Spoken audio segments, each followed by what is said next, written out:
अशोक वानखेड़े जी, आज मैं शुरुआत आपसे करूंगा, समझने की कोशिश करूंगा, मेरी समझ में नहीं आ रहा। राहुल गांधी को तो बीजेपी सीरियस लेती नहीं थी, तो अगर वो कुछ भी कह रहे हैं तो बीजेपी पे क्या फर्क पड़ रहा है? लंदन में जाके कह दिया। अब साध्वी प्रज्ञा कह रही थी, सांसद जी कह रही थी कि राहुल गांधी को तो भारत से निकाल देना चाहिए, उन्होंने इतना घनघोर घनघोर अपमान किया है देश का। क्या लगता है क्यों परेशान हो गई है बीजेपी? देखिए संजय जी, मुझे लग रहा था कि आज राजेश भाई से शुरुआत होती तो ज्यादा अच्छा था। राजेश भाई इसको एक मतलब एकेडमिक डिस्कशन करते। सवाल ये है कि राहुल गांधी ने क्या बोला। राहुल गांधी विदेश जाके बोले, राहुल गांधी यहां जाके बोले। सवाल है कि भारत जोड़ो यात्रा के बाद राहुल का जो एक ब्रांड बना और ये जो पप्पू वाला टैग वो धुल गया, उसके बाद राहुल को मिला समर्थन कहीं ना कहीं बीजेपी की नींद उड़ा गया। याद करिए राहुल गांधी का वो ऐतिहासिक भाषण संसद के पटल पर लोकसभा में, सवाल पे सवाल, सवाल पे सवाल, सवाल पे सवाल वो दागते गए और जवाब में प्रधानमंत्री जिलेबी जिलेबी जिलेबी और इमरती बनाते गए। इमरजेंसी से लेके इतिहास 1962, नेहरू, आजादी, क्या क्या बोलते गए, लेकिन राहुल के एक भी सवाल का जवाब नहीं दिया, जबकि जवाब देना चाहिए। और जब आगे पीछे आने वाला इतिहास जब पूछेगा कि इस सवाल के जवाब क्यों नहीं दिए, तो उन्होंने एक अच्छा काम किया जो लोकतंत्र में बहुत भयानक घटिया किस्म की हरकत है कि पूरा भाषण आपने कार्यवाही से निकाल दिया। ये कहां का लोकतंत्र है? राहुल गांधी 2014 से लेके आज तक जो सवाल उठाते रहे, राहुल गांधी जो भारत जोड़ो यात्रा में सवाल उठाते रहे, राहुल गांधी जो सवाल उठाते रहे पार्लियामेंट में, वही सवाल उन्होंने वहां उठाए। और आप सही कह रहे हैं कि जब मुझे कोई एयरपोर्ट पे मिलता है, इंटरनेशनल एयरपोर्ट पे मिलता है और वो कहता है कि मैं जापान रहता हूं और मैं संजय शर्मा के शो पे आपको देखता हूं, तो कई बार हंसी आती है कि लखनऊ का शो यदि जापान में भी देखा जाता है तो इसमें फिर देश की यदि हम शो पे देश की वस्तुस्थिति पे बात करते हैं, सवाल उठाते हैं, तो फिर इसमें ये कहां से बात आ गई कि हम देश को अपमानित करेंगे? और देश को अपमानित करने वाली बात है तो फिर नरेंद्र मोदी जी ने क्या किया? जब आप एक बात बोलते हो कि मुझे विरासत में भ्रष्टाचार मिला, भ्रष्ट सरकारें थी आज तक हमारे यहां, जनता को लूटती थी, तो आप इस देश की बहुत गरिमा बढ़ा रहे थे। जब आप जाके बोलते हैं इस विश्व में कि 81 करोड़ लोगों को मैं अनाज फ्री में देता हूं, तो वहां के लोग हंसते होंगे आप पे। अरे कौन से विश्व गुरु बनने जा रहे हो जहां 2014 के बाद इतनी भुखमरी की स्थिति आ गई कि आधी से ज्यादा आबादी सरकारी अनाज पे जी रही है। तो ये कोई भूषण वाली स्थिति नहीं है, ये डूब के शर्म के मारे मरने वाली बात है। राहुल गांधी ने कहा लोकतंत्र नहीं है, तो लोकतंत्र कहां है? सर्वोच्च न्यायालय जब कहता है कि इलेक्शन कमिश्नर जो नियुक्त होते हैं उसके लिए एक नई कमेटी बनाई जाए और ये ट्रांसपेरेंट पोस्टिंग नहीं है, तो क्या ये तमाचा नहीं सरकार पे? पैकेजेस का मामला किसने उठाया था? न्यूयॉर्क टाइम्स ने उठाया था सबसे पहले। तो न्यूयॉर्क टाइम्स क्या गुजरात का टाइम्स अखबार है क्या कि लखनऊ का है? जागरण का एडिशन अंग्रेजी, वो न्यूयॉर्क टाइम्स से, वॉशिंगटन पोस्ट न्यूयॉर्क टाइम्स में यदि खबरें छपती है और वो खबरें फिर भारत में यदि कुछ हंगामा करती है। देखिए 2 बैंक अमेरिका में डूब गई, परसों एक बैंक डूबी, आज एक बैंक डूबी, और हमारे यहां शेयर मार्केट ने 900 पॉइंट का गोता खाया। अब इसको क्या कहेंगे हम? अब साध्वी प्रज्ञा को पूछना चाहिए, अमेरिका में बैंक डूबती और यदि भारत का शेयर मार्केट गोता खाता है तो ये भारत का शेयर मार्केट तो अमेरिकी बन गया, ये तो विदेशद्रोही हो गया। लेकिन अशोक जी, हमारे अनुराग ठाकुर ने तो न्यूयॉर्क टाइम्स की खबरों को कहा ये बेकार अखबार है, ये बिल्कुल नहीं, वो सिर्फ न्यूयॉर्क टाइम्स में जिस दिन मोदी जी के बारे में अच्छा छपता है उस दिन वो कहते हैं कि देखो न्यूयॉर्क टाइम्स ने भी ये कहा है। जब कोई बड़ी एजेंसी विदेश की ये कहती है कि आपका ग्रोथ रेट डाउन हो रहा है तो कहते हैं कि ये साजिश है, और एक सड़ी हुई एजेंसी कहती है कि I look bright prospect for India, तो उसको 3 बार बताए जाते हैं कि देखो विदेशी एजेंसियां भी हमें कहती है। कौन सी बात है? पेगासस की बात ले लीजिए, रैफल्स की खरीद परचेसिंग की बात ले लीजिए। वही रैफल जब सस्ते दामों में बाकी देशों ने खरीदे हैं, वो देश क्या आपको भारत को बहुत अच्छे इंसान मतलब बहुत अच्छे मानते होंगे? वो बोले होंगे मूर्खों की जमात बैठी हुई है, जो प्लेन हमने सस्ते में लिया डबल रेट में लिया इन्होंने।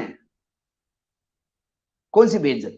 सवाल है, ये बौखलाहट इसलिए है कि राहुल गांधी के हर प्लेटफॉर्म पे, चाहे भारत जोड़ो की यात्रा हो, चाहे लोकसभा सांसद हो, चाहे कोई विदेश का मीडिया हो, जब ये सवाल उठाते हैं उस सवालों के जवाब आपके पास नहीं है। जब सवालों के आपके पास जवाब नहीं है तो ध्यान हटाओ। साध्वी प्रज्ञा ये कहती है कि इसका देश निकाला किया जाए। जिस साध्वी के बारे में प्रधानमंत्री ने कह चुके हैं कि मैं इसको जीवन भर माफ नहीं कर सकता। पूरे विश्व में महात्मा गांधी को अहिंसा का देवता माना जाता है। पूरा विश्व महात्मा गांधी को मानता है। उस महात्मा गांधी के हत्यारों को महिमा मंडित करने वाली ये महिला, ये राहुल गांधी को कहती है देश निकाला हो जाना चाहिए क्योंकि उसने देश का अपमान किया। तो आपने कौन सा मान रखा देश का? आप ये कहती हो कि एक बहुत, अभी मैं एक डिस्कशन में था कि बहुत सीनियर नायडू साहब है, इंडियन एक्सप्रेस और हिंदुस्तान टाइम्स में भी रह चुके हैं, भोपाल के, राजेश जी जानते हैं। उन्होंने कहा कि संघ के पास हर तगबे को, सोसाइटी के हर सेक्शन को एड्रेस करने के लिए कुछ स्पोक्स पर्सन है। तो जो तबका वो है कि जो घर में सब्जी के चाकू को धार लगाता है किसी मुसलमान की गर्दन काटने के लिए, उसके लिए साध्वी का बयान ठीक है, किसी के लिए कोई बयान ठीक है। राजनाथ सिंह कहते हैं कि देशद्रोह, उसने माफी मांगनी चाहिए। गोयल, माफी तो गोयल ने मांगनी चाहिए, पीयूष गोयल ने। जब जीएसटी पास स्लैब में शुरू हुआ था और जब हमने उनको कहा था एक कॉन्क्लेव में कि ये गलत बात है, तो उन्होंने कहा मुझे कि आपको क्या लगता है सरकार में कोई अर्थशास्त्री नहीं बैठे हैं? मैं भी एक चार्टर्ड अकाउंटेंट हूं, हमने सबने स्टडी करके 5 स्लैब का जीएसटी किया है। अब क्यों भैया जीएसटी के 5 स्लैब खत्म हो गए? कहां गए तुम्हारे अर्थशास्त्री? इस जीएसटी ने आज देश की 12 बजा के रखी हुई है। आप कहते हो कि जीएसटी का हमने बहुत ज्यादा कलेक्शन बढ़ाया है। महंगाई बढ़ेगी तो कलेक्शन भी बढ़ेगा क्योंकि जीएसटी कीमत पे लगता है। आपके टोटल जीएसटी में इंपोर्ट पे कितना जीएसटी लेते हो आप आईजीएसटी निकालो तो आपको जीएसटी धाराशायी हो जाएगा। मूर्ख बनाते हो आप देश को। आपके देश के ऊपर 211 लाख करोड़ का कर्जा है और आप कहते हो कि देश का सम्मान बढ़ रहा है, विश्वगुरु बन रहे हैं। काहे विश्वगुरु? कौन से विश्वगुरु? कौन से विश्व में रह रही है?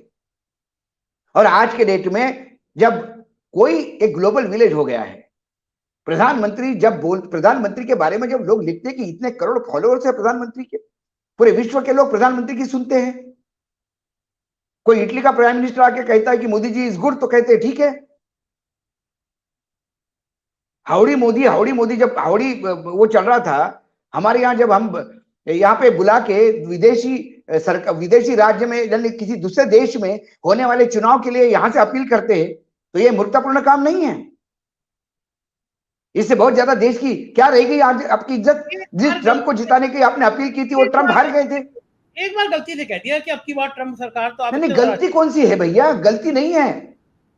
और एक और नया शोध इन्होंने दिया है आज, और मुझे लगता है कि राजेश भाई इस पे ज्यादा, क्योंकि साहित्य और वो राजेश भाई का बहुत बड़ा फोटे रहा है। आपने सही कहा, इंसाइक्लोपीडिया हमारे सामने राजेश भाई।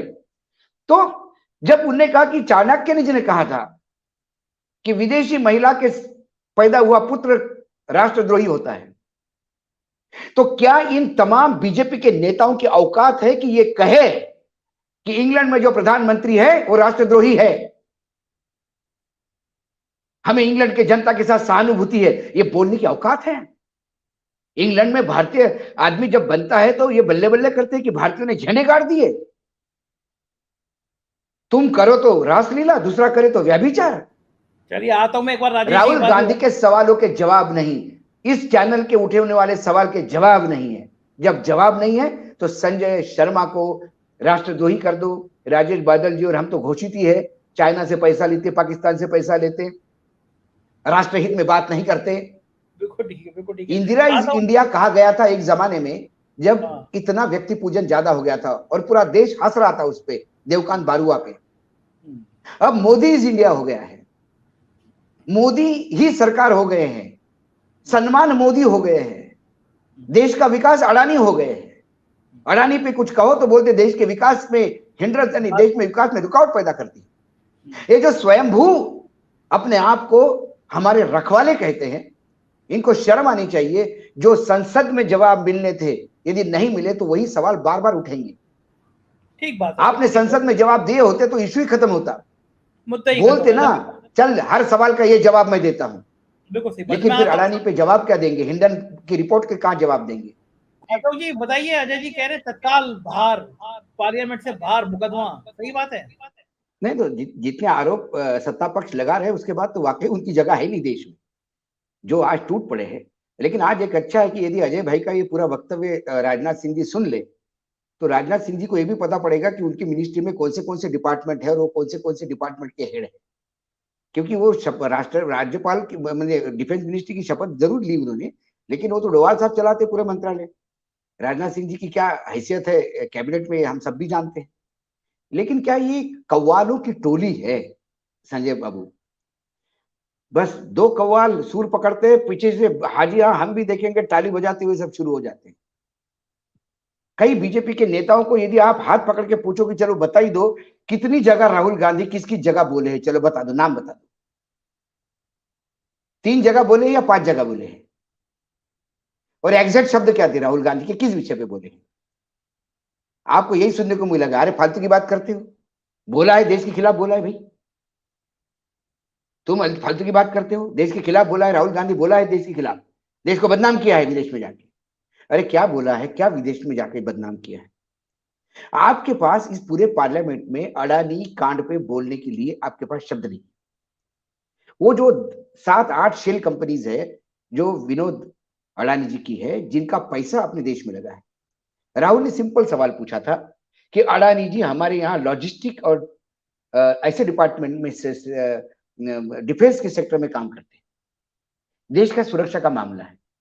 उनके कंपनी में जिन कंपनियों का विदेश से पैसा लगा है, उन कंपनियों में पैसा किसका है, ये स्रोत पैसे का मालूम होना चाहिए। वो जो कंपनी है उसको शेल कंपनी इसलिए बोलते हैं कि कंपनी का 99.8% एक ही कंपनी में लगा है पैसा, इसलिए शेल कंपनी बोलती है, इन्वेस्टमेंट कंपनी नहीं है वो। इन्वेस्टमेंट कंपनी होती तो 5% अडानी को देती, 10% किसी बाहर की कंपनी, किसी जापान जर्मनी सब दूर पैसे लगाते हो। एक ही कंपनी में 98.9%, 97.8% पैसा लगाने वाली कंपनियां शेल कंपनियां। इस कंपनी में यह पैसा आया कहां से? वो पैसा चीन का है, वो पैसा पाकिस्तान का है, वो पैसा ड्रग मनी है, वो पैसा टेररिज्म मनी है, वो पैसा मनी लॉन्ड्रिंग का मनी है। यह सवाल पूछा था। सरकार को सिर्फ इन्वेस्टिगेट करना है कि वो जो कंपनियां हमारे देश में पैसा लगा रही है अडानी की कंपनी में, उनका पैसा आता कहां है, सोर्स ऑफ मनी। बस खत्म, इसी पे ठिकाने लग गए सब। क्योंकि बात खुलेगी तो लंबी जाएगी। नंबर 1 नंबर 2 दोनों इन्वॉल्व होंगे। तो एक ही काम करो, बड़ा हंगामा करो, देशभक्ति का तड़का लगाओ, राष्ट्रवाद का तड़का लगाओ।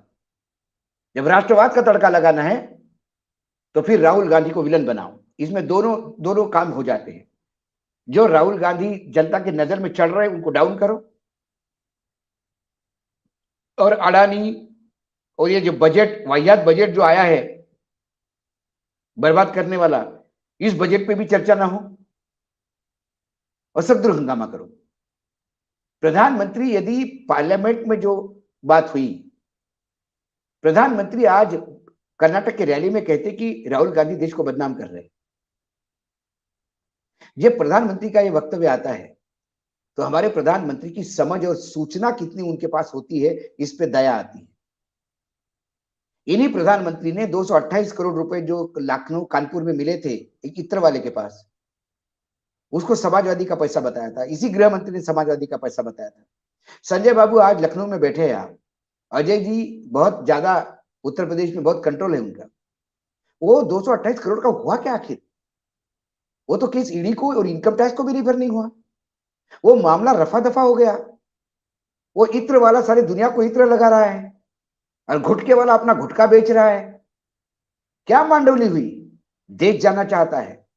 जिस 128 करोड़ रुपए आपने समाजवादी पार्टी के नाम से बेचे थे, अखिलेश जेल में होना चाहिए, अखिलेश सलाखों के पीछे होना चाहिए। अखिलेश क्या बाहर कर रहा है? या तो फिर आपको माफी मांगनी चाहिए, क्योंकि आप सिर्फ प्रचारक नहीं हो पार्टी के, आप सिर्फ संघ के प्रचारक नहीं हो, आप इस देश के प्रधानमंत्री हो। आपने संविधान की शपथ ली है भाई, आपके विचारों से मैं नहीं सहमत हूं, लेकिन आपके प्रधानमंत्री होने पर तो मुझे सहमति देनी होगी, क्योंकि मेरे देश का संविधान कहता है कि आप प्रधानमंत्री हो और मुझे आपकी इज्जत करनी होगी। मेरा प्रधानमंत्री क्यों रोज स्टार प्रचारक बनता है बीजेपी का, तो कभी संघ प्रचारक बनता है? प्रधानमंत्री के अपने रोल में क्यों नहीं रहता? मन की बात करता है, जन की बात क्यों नहीं करता? सवालों के जवाब क्यों नहीं देता? यदि नाली पे मटका रख के यदि गैस ही जलाता हो, तो फिर इतना देश में गैस पे खर्चा क्यों करता? गैस के सिलेंडर क्यों बेचता? विज्ञापन ही कर लो, फोटो दिखा दिखा के नाली पे उल्टा मटका रख दो, तो लोग गैस की कीमतें बढ़ने पे आंदोलित क्यों होते? गैस खरीदते ही नहीं लोग, नाली से गैस उठाते। ये एक मूर्खों की टोली है बिल्कुल सही कह रहे हैं और अशोक जी। उसी का जय जयकार हो रहा है, एक उन्माद मचा हुआ है।